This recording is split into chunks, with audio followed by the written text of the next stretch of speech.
Good morning, this is Michael David Cobb Bowen for Cobb Vision. It is Monday the 21st, and this is the day that we are celebrating, at least we are taking days off, for the Martin Luther King Jr. holiday. And it's been a long time since I've listened to the speeches, so I went onto YouTube this morning and picked out the last one. And the phrase that stuck out in my head was, "I just want to do God's will." Now, in context, I've been listening to an audiobook of Plato's Republic, and it's really interesting things that are coming out of that, which is primarily about how you design the perfect state and what elements of it control its virtue, and specifically how its guardians protect its ability to be a just society.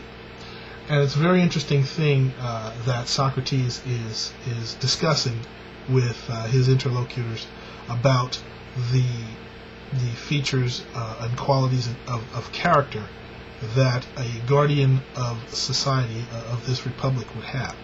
And I think it's a good idea for anyone to go and look at these first principles in starting a discussion about philosophy.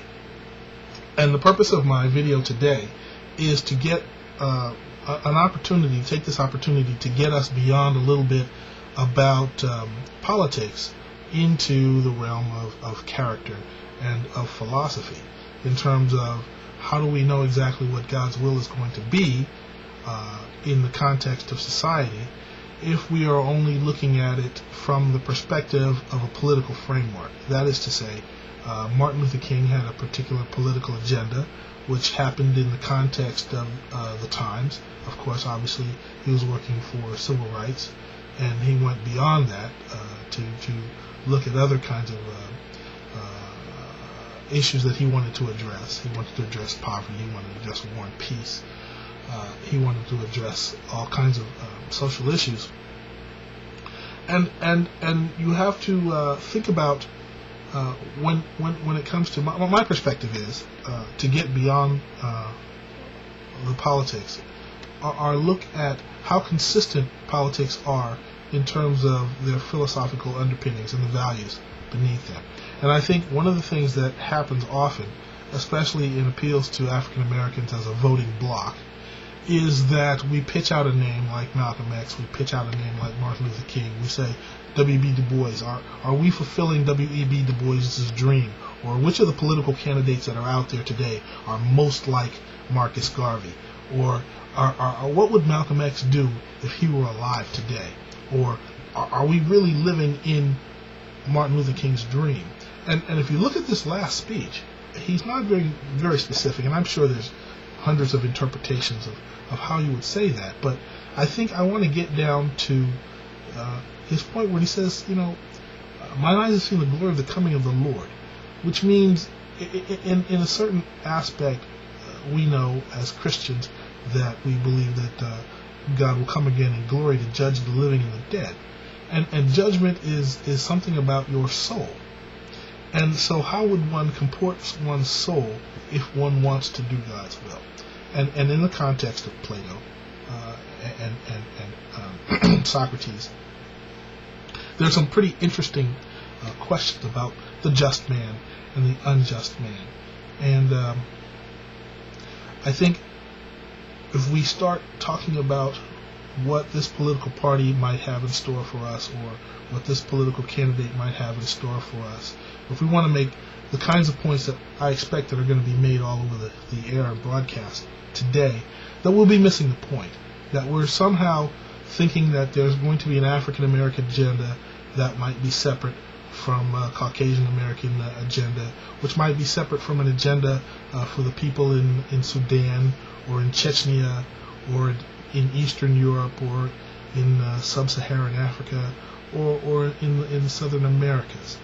And we're really not looking broadly at what it is that makes up a just person or an unjust person, and how centrally we have located just people and unjust people in the goings and comings of our society.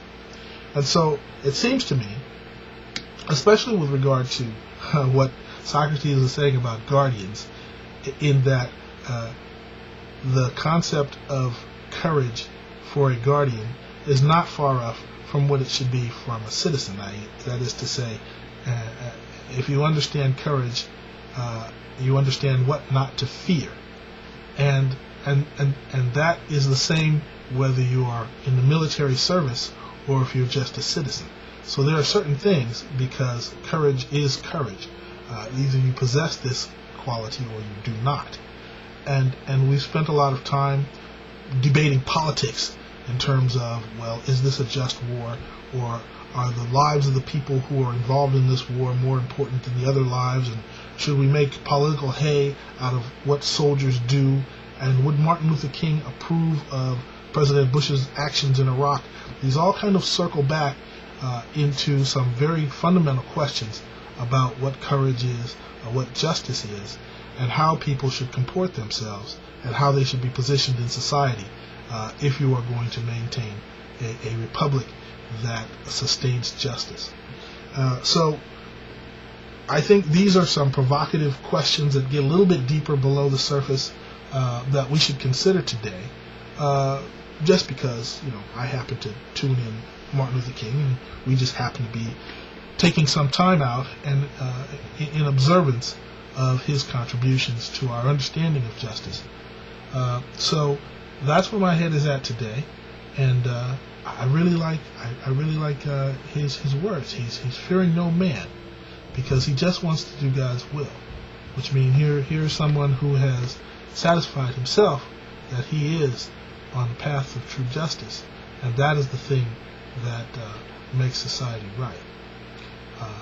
So that's what I have to say today. I'm Michael David Cobb Bowen for Cobb Vision. Peace.